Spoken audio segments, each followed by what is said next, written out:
twahuye muri kaminuza y'igisirikare tuje kugira ngo twiginane twongere twugurure umwaka w'ishure dutanguze noneho n'ivyigwa twongera dusozera iyindwi yahariye ubumenyi inkino n'imico kama muri iki kigo tugiriyeho kandi twakiriye n'indahiro badushikirije icese mw'ibanga ry'intwazangabo y'umugwi wa 50 wejeje kuronka impapuro z'umutsindo ndetse twamaze no kwemerera kwinjira kw'imikangara mishasha y'umugwi wa 55 mu rwego rwa gisirikare.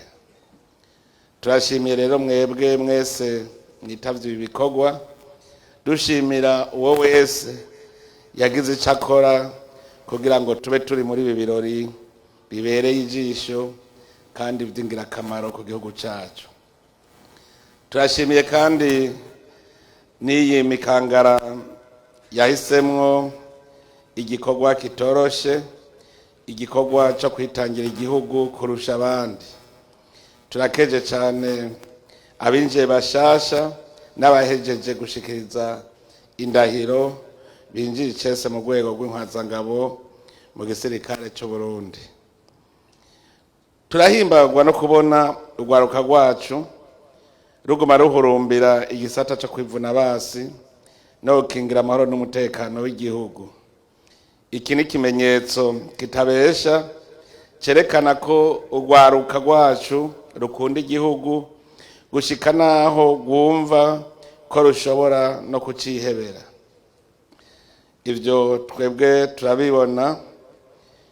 tubibona kuko twumvise ko n'abatashikiriwe bitabanejereje na gato, ariko tukaba nabo nyene twashaka kubaremesha kuko nabo batakiriwe bo kwizera ko ikitariwe cokeje gishobora kuribwa gitetse, kuko murundi wese yamagavye agabiye gukingira igihugu nka kurya vyari biri kuva kera na rindi.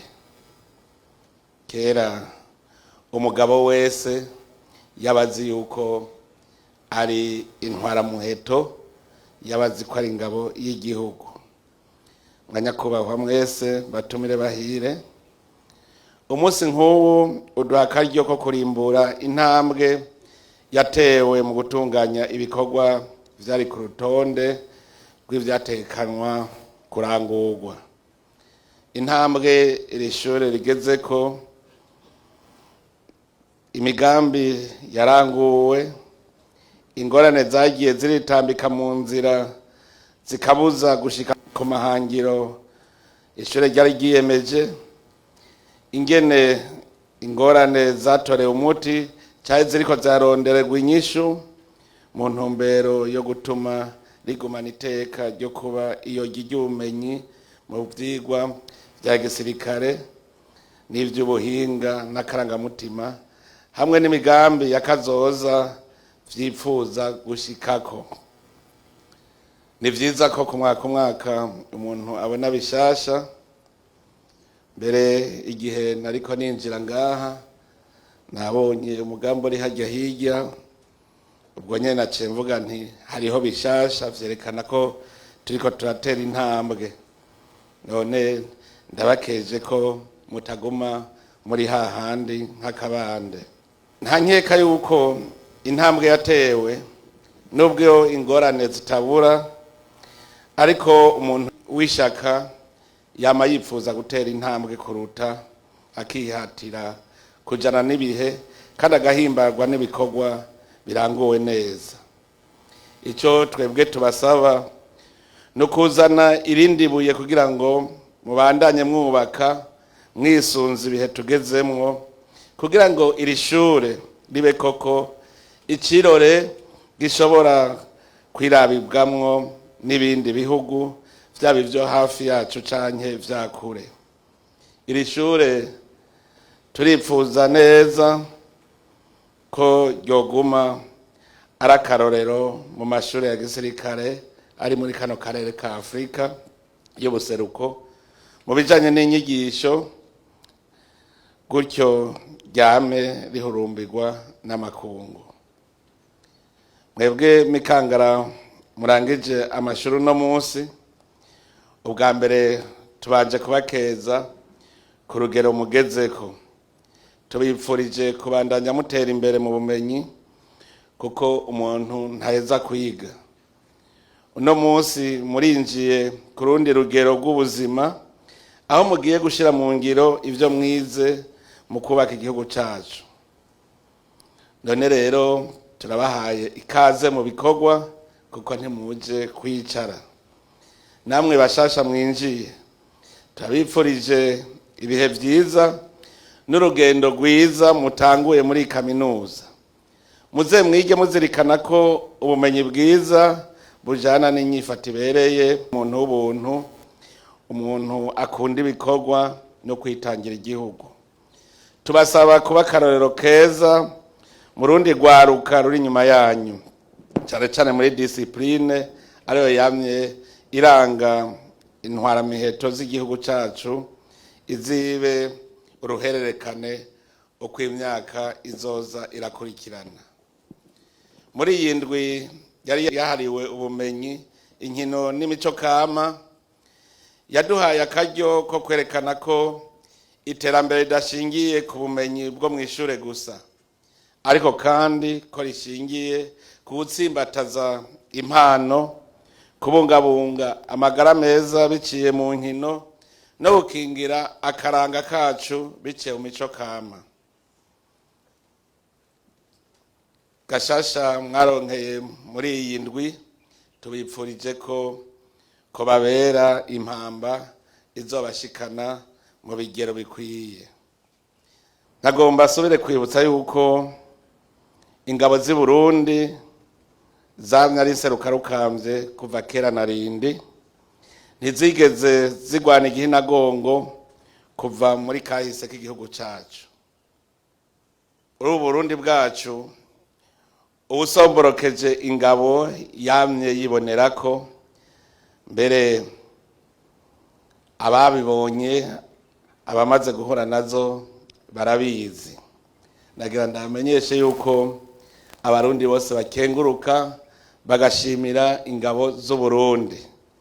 Mwariteye iteka kuko mwarerekanye yuko mufise ishaka ryo gukingira igihugu, kandi mufise n'ishaka ryo kutagwanira mu magi, muzi gukingira igihugu kitarategwa. None rero ku izina ry'abene gihugu nagira nshimire ingabo z'u Burundi, kuko zama ziriko ziraha iteka igihugu. Ingabo z'u Burundi zaragiye gutabara mu makungu. Ingabo z'u Burundi ntizivuna umwasi gusa, ziratabara ubuzima bw'abene gihugu mu bikorwa by'ubuntu, ndetse no gufasha n'abene gihugu basubiranyemwo gusubiza hamwe. Ingabo z'u Burundi ivyo zikora sakubu gusa, nivyo zose kuva kera na rindi. Ngira ngo turasoma mu kahise ka Burundi, nubwo abadagi bahavuye bashinga intwaro ya gikoroni mu Burundi, abarundi ntibigeze batega umutwe nk'umumobwa. Baragwanya ingwano idasanzwe imyaka hafi indwi, barerekana ubutwari n'ubuhizi mu guhangana n'inkoho z'abadagi.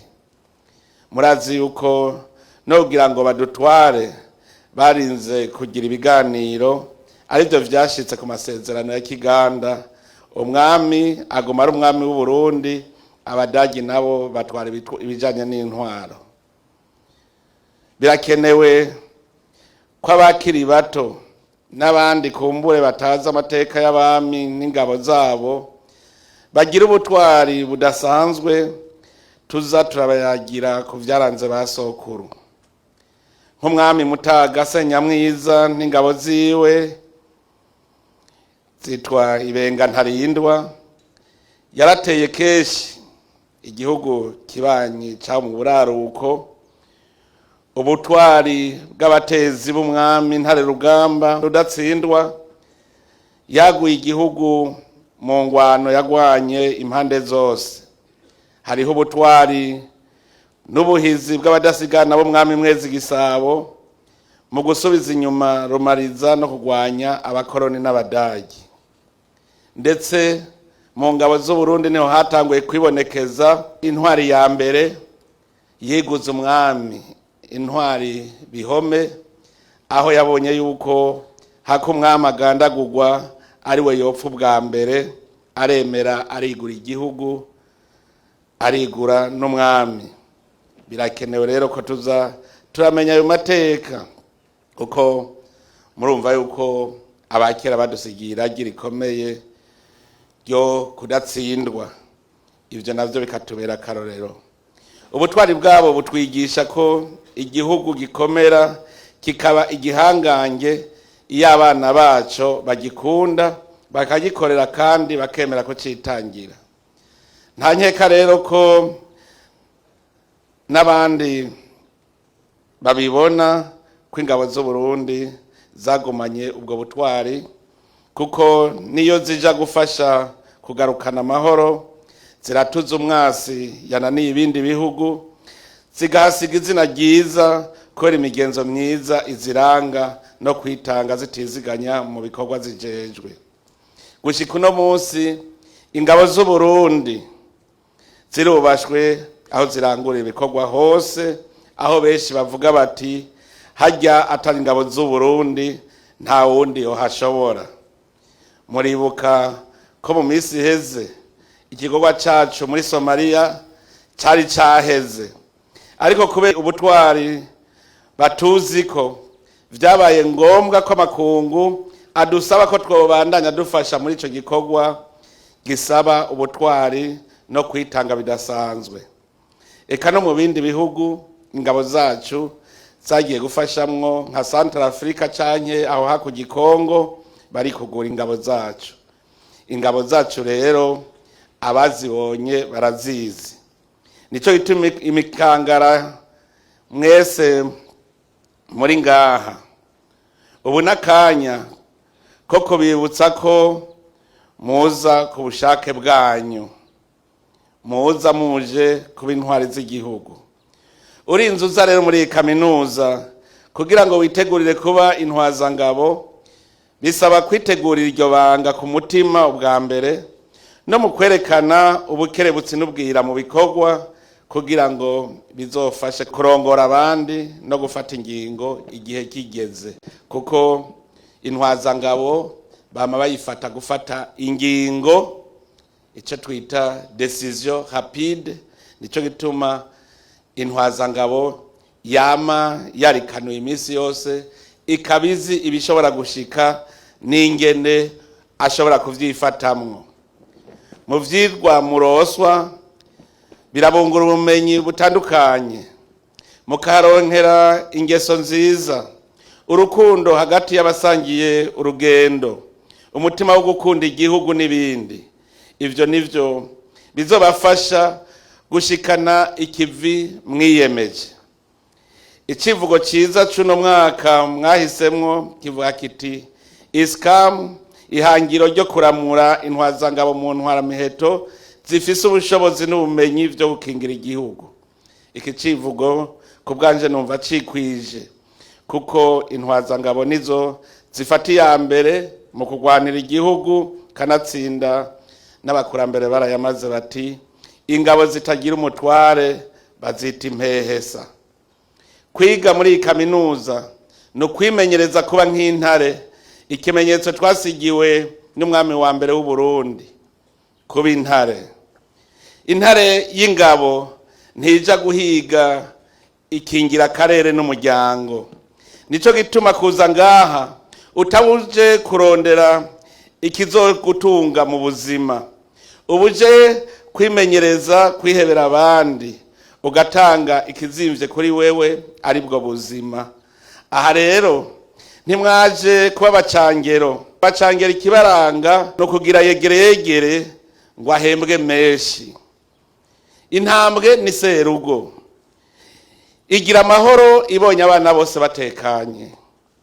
Niyo nyina w'abana avuye guhiga, intare iguma icungera ko atafyisi zihunahuna ngo zegere aho abana bariko barafungurira. Nico gituma ingabo z'igihugu zikingira n'itunga ry'igihugu ngo ntihagire uwuva hanze aza kurisahura.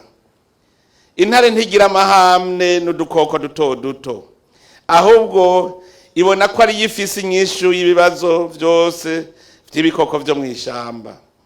Nico gituma idahugumbwa. Intare si umwami wo mw'ishamba kubera ubunini ifise. Ahandi hoho inzovu n'imisumbarembo nivyo vyari kwiganza.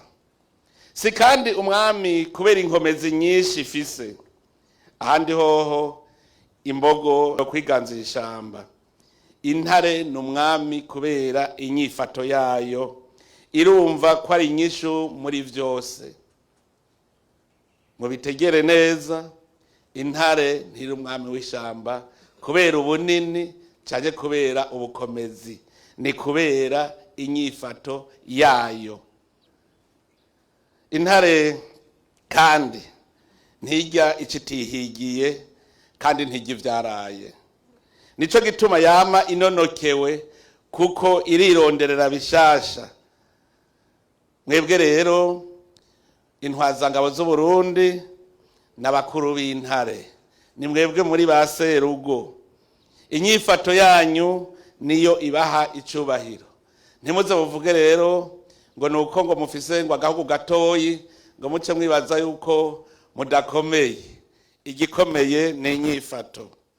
Aha rero mwaje kwimenyereza kuba intare ngabo, kuko kuba intare abarundi nivyo bose mwibere. Abakenyezi muriko muratera iteka igihugu mu kuba ingabo z'igihugu, bakabona yuko mu Burundi atanumwe asigaye inyuma. Kugira rero mushike kuri iryo hangiro, mutegerezwa kuba mwararonkejwe inyigisho zihagije kugira muzobe mushobore namwe kwigisha abo muzoba murongoye. Ingorane mufise muri kaminuza twazumvise kandi twazifashe nka nkama. Mubimenye yuko atangorane atagikorwa. Ubonye ingorane mundujejwe uburosa uhera mu gukora. Umugabo atazi guhangana n'ingorane nta mugabo barimwo, kandi ngo umugabo nuburinda akaje. Numvirije ibibazo mwahuye navyo muri uwo mwaka, kandi no mu gihanganye numvise ari bikeyi cyane, ibaza yuko muzohava mugira ibikorwa bike. Rondera izindi ngorane mugume musuzuma muzibone kugira ibikorwa bibe vyinshi. Murabizi mu gisoda iyo mwumvise umwase muca muvuga ngo ikiraka kirabonetse. Tubonye rero ibibazo ikiraka kiba kibonetse, tugume rero turondera cyane cyane ahari ibibazo kugira tubitorere umuti abene gihugu banezerwe. Nivyo murakene agacumu k'ubumwe, kuko na za ntare nababwira kugira zishobore zikorera hamwe. Muze murabe intare zigendera mu mugwi, zigakorera hamwe, zikarinda igihugu. Murumva yuko namwebwe mukeneye agacumu k'ubumwe karaba cyane cyane n'abandi barundi. Ku ruhande rw'inzego z'igihugu natewe iteka ryo kurongora. Ntaco izo nzego zitazokora ngo igisirikare cose harimwo n'iyi kaminuza y'intwazangabo mu ntwaramiheto iskamu kugira ngo came gitera imbere. Turafise kumuzirikanye yuko ibi bihe tugezemwo igisirikare kigera mu bihe nyene tugezemwo. Kera ni haba twakoresha umuheto tukaduga kuraka, ubu mu bihe tugezemwo harageze ko tugira igisoda kigezweho nyene. Nico gituma mu myitwarariko ndetse dukoranye namwe bw'intwazangabo, dukoranye n'abasirikare bose, twafashe ingingo yuko dukorera hamwe turondere uburyo, kuko twasanze mu Burundi buhari. Ejo rero aho bukera ndabashira ku kivi twarabonye itunga ry'Uburundi aho riri, twarabonye yuko ahanini rishingiye ku itunga kama Imana yaduhaye.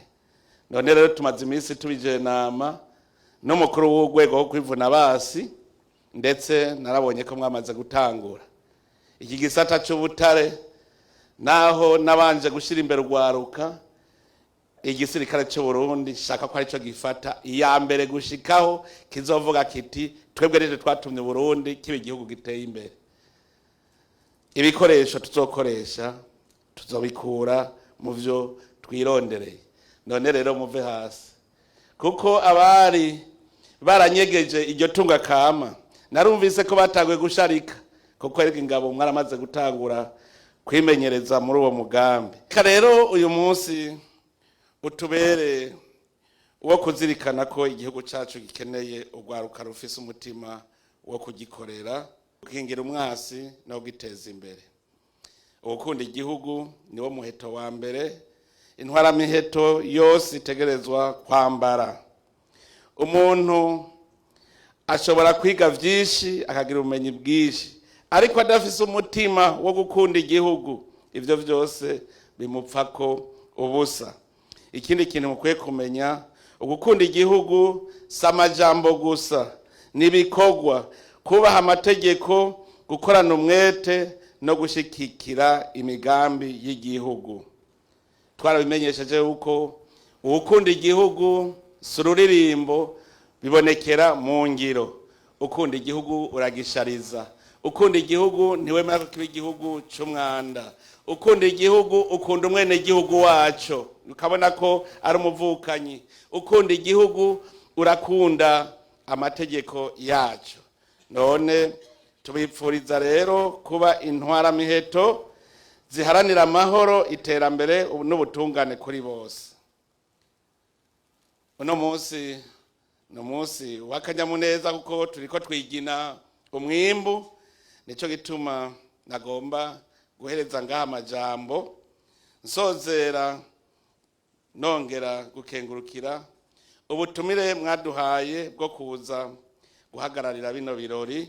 Twongera kandi dushimira indongozi za kaminuza y'intwaramiheto ISCAM, abigisha bose n'abafasha mu gutunganya imirimo ya misi yose, kukigoro kadasanzwe bagira mu kurosa ubumenyi abanyeshure mu bisata bitandukanye.